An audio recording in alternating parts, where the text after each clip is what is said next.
Meltzer, and I'm a sixth form boarder from New York City.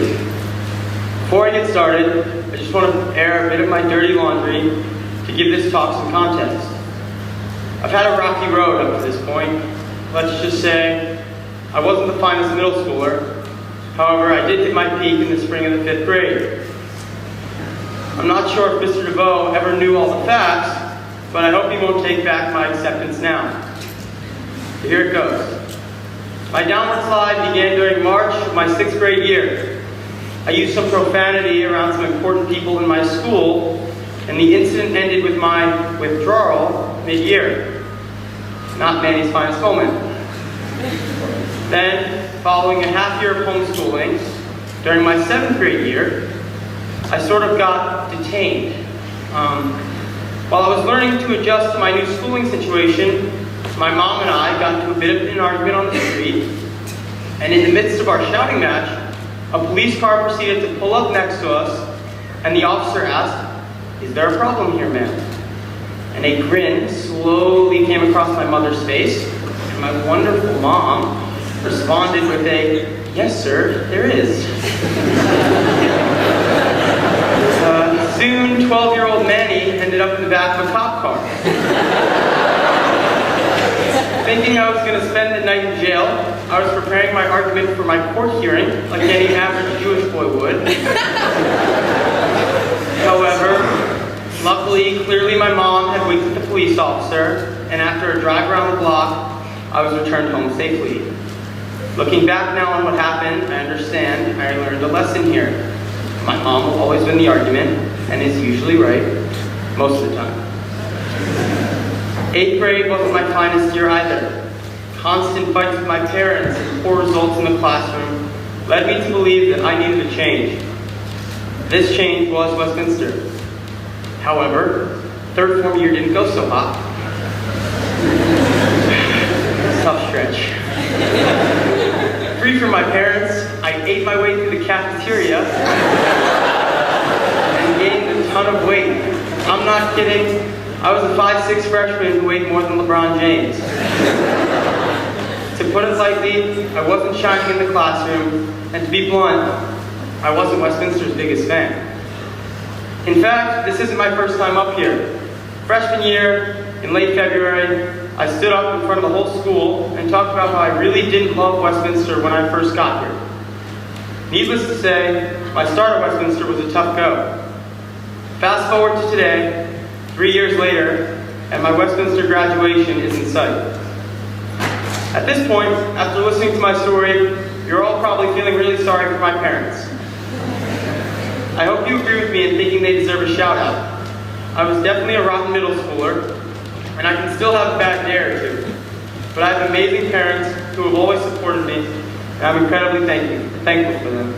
Thank you, Mom and Dad.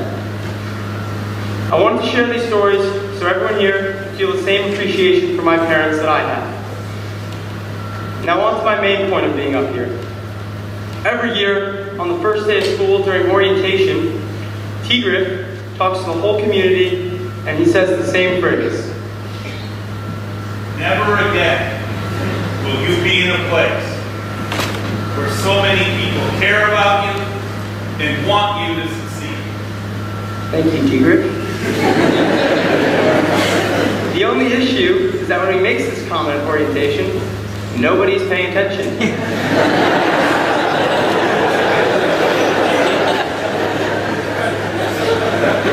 Freshmen are meeting new people, completely absorbed in this brand new experience. Sophomores are just happy they aren't the youngest anymore, asking friends all about their summer. Juniors feel like seasoned vets at this point. No reason to listen to Tigriff anymore. And seniors involved in orientation activities are just happy they finally made it to the top. Needless to say, students are distracted, but Tigriff's advice is worth listening to.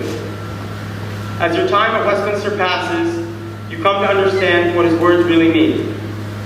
This is a small community. Everyone knows everyone. If you haven't realized this yet, you will. It's hard to appreciate all that we have here at Westminster. There's virtually no downtime.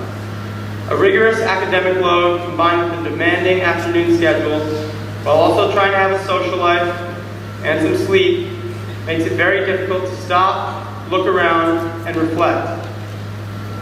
At times, you can feel lost.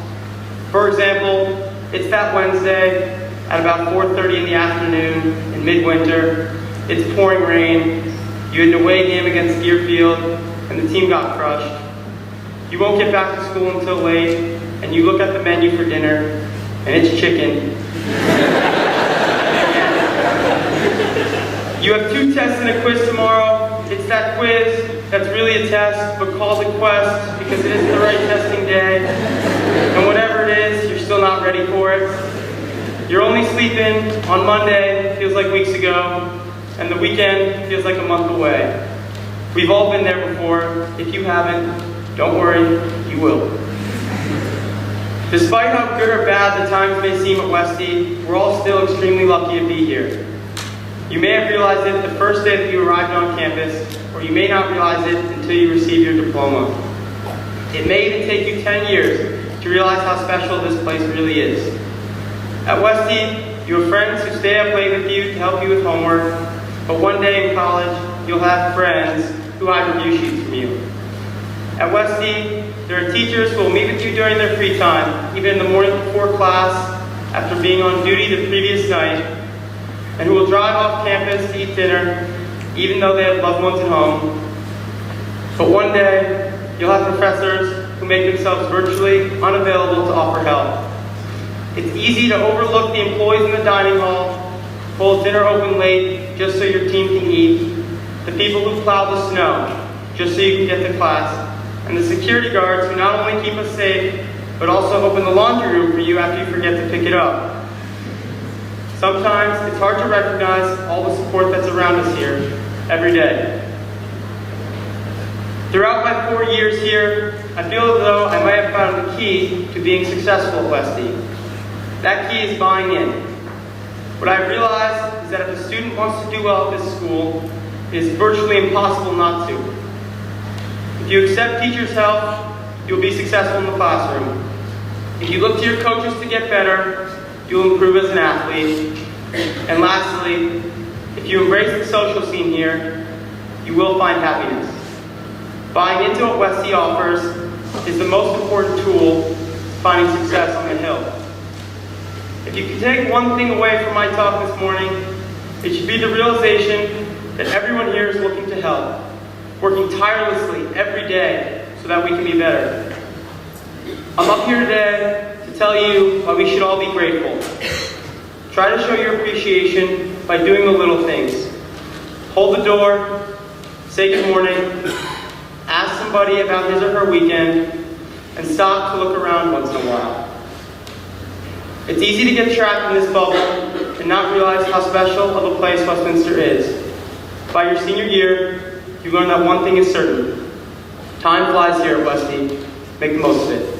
Thank you.